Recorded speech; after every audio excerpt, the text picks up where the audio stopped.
না, ব্যতিক্রমধর্মী চ্যালেঞ্জ নেই। চ্যালেঞ্জ একটাই, যদি কারো কাছে ছবি খারাপ লাগবে জাস্ট টিকিটটার পিছনে নাম এবং আপনার বিকাশটা আমার পাঠা দেবেন, আমরা টাকা সেন্ড করবো। যাদের অ্যাড্রেস কোথায় পাবেন? গুগলে গেলে যাদের অ্যাড্রেস পাবেন। আমাদের হলো নতুন নায়ক নায়িকা। এই নতুন নায়ক নায়িকা আমরা একটু প্রিফারেন্স কম পাবো হয়তো বা, যাদের একটা প্রিফারেন্স আর নায়ক নায়িকার কোনো প্রিফারেন্স নাই, যাদের উপর মানুষের একটা ভরসা আছে। সেই ভরসার কারণে বলতেছি, এই ছবি যদি এই ঈদের সেরা ছবি না হয়, জাজ মাল্টিমিডিয়া আর কোনদিন সিনেমা বানাবে না, এবং আমিও সিনেমা বানাবো না। গত ঈদের তুলনায় কম এটা বলবেন না, বলা আমি সাজি না। দুইটা কারণ আছে। কুরবানিদের দিন সবসময় ঈদের দিন দর্শক কম হবে। দর্শক 30 থেকে 40% বা 50% থাকে, আর বেশি দর্শক থাকে না। দর্শক হয় ঈদের পর দিন, তার চেয়ে বেশি হয় ঈদের পর দিন থেকে ফুল হয়।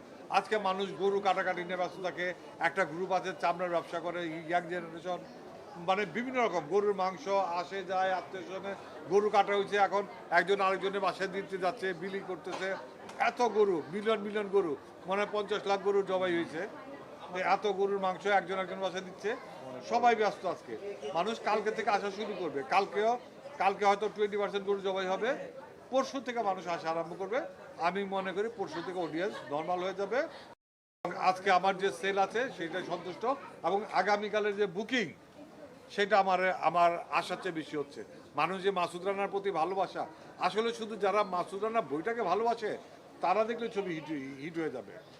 আর গল্প আমি আবারও বলতেছি, এই ঈদের যদি সেরা ছবি না হয় তাহলে আমি আর সিনেমা বানাবো না। মাসুদ রানা যতগুলি ছবি রিলিজ হয়েছে, 7টা না 8টা ছবি, এই সব থেকে যদি ভালো সিনেমা না হয়, এখানে সাকিব খানের ছবি আছে, আরিফিন শুভর ছবি আছে, এবং বিভিন্ন নায়ক নায়িকার ছবি আছে, এই সবার থেকে। আর আপনি যেমনটা বলছিলেন যে এবারে যে সিনেমাগুলো মুক্তি পেয়েছে, আপনার সিনেমাটা সেরা সিনেমা, অন্যান্য পরিচালকরা কিন্তু একই কথা বলছে যে তার সিনেমাটা সেরা সিনেমা। সেক্ষেত্রে সাধারণ যে দর্শক, উনি কিভাবে বুঝবে কোনটা আসলে সেরা? না, আমি রিপোর্ট পাওয়ার পরে, ছবি সবগুলি মুক্তি পাইছে, সবগুলি রিপোর্ট আছে।